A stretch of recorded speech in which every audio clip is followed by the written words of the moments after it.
All right, y'all. UFC 18 just took place over the weekend on Saturday. Um, as expected, a couple of knockouts, a lot of dominating performances, a legend retiring, a great main event. I wanted to get in here and let y'all know how I did on the card. I did my predictions on seven fights. Out of those seven, I got five right.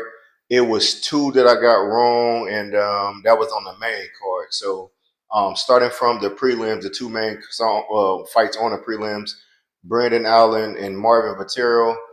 Brandon Allen pulled that one off. I got that one right. Kyler Phillips versus Vinicius Oliveira. I got Oliveira right. I forgot. I think I want to say I may be wrong, but on the last podcast, I was saying how Oliveira, like he just one of them young, cocky dudes. I don't really go for the cocky type of fighters, man. But this dude, like, like usually when you watch a UFC fight, man, even if y'all been talking crazy to each other before the fight, at the end of the fight, y'all usually dap each other up. And buddy, Kyler Phillips tried to dap him up, and he just like walked off like I don't fuck with you. He's just a little cocky guy, man. But he got the win done. I do expect him to continue to fight. Tougher competition. If I would, am I maybe correct? Kyler Phillips was ranked number 12, and Oliveira was ranked number 13. So now he should be getting a crack as somebody in the top 10, which in that division is kind of dangerous. So we'll see how he holds up against somebody a little bit more active. Because I haven't seen Phillips fight for quite some time. Um, well, at least I didn't catch his last fights.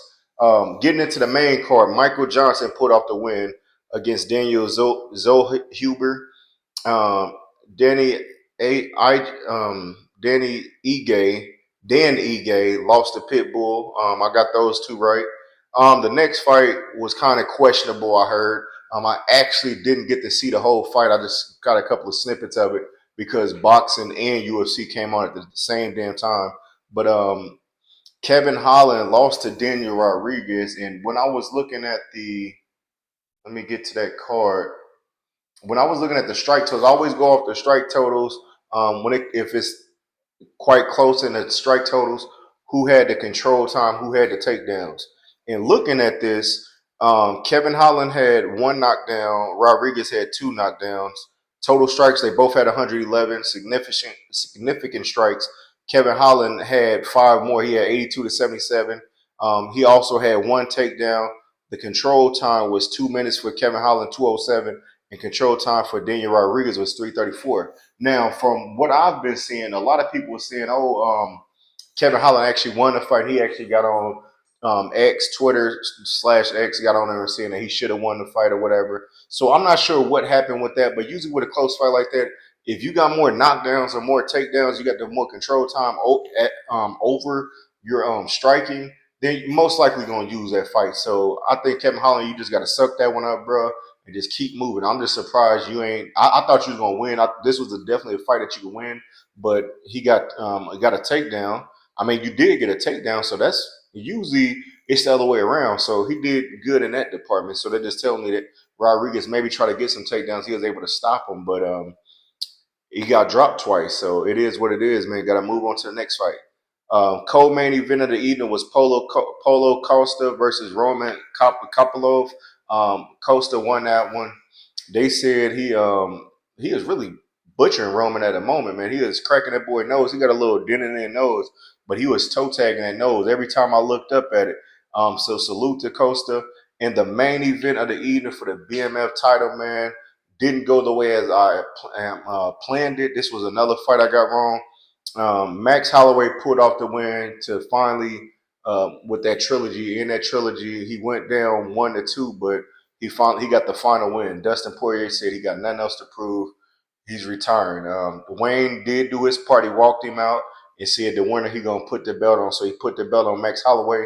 Salute to Max Holloway, man, because usually when somebody wins, they get in there and they talk about, oh, I could have did this, I did that, or whatever. But instead, he told Joe Rogan, hey, this ain't about me. Yes, I won the fight, but this is about Dustin Poirier. Give him the mic, give him his flowers, let him talk, let him say whatever he got to say. And that was dope, man, because like I said, he paid respect to him. Even though he lost to him twice, he still, like I said, Max Holloway got in there and he looked good, man. I thought he usually don't lose back-to-back fights. So for him to stay in Dustin Poirier's face, to outland the punches on him, it was pretty good to see. It just shows that Max Holloway does still got some left in the tank. So I just want to give a salute to him. What Max Holloway does from here next, I'm not sure. But it was good to see Dustin, even though he didn't go out with the win, it was still good to see him not get knocked out in this final fight. Nobody wants to leave UFC being knocked smooth the hell out. So that's all I have for UFC 318, man.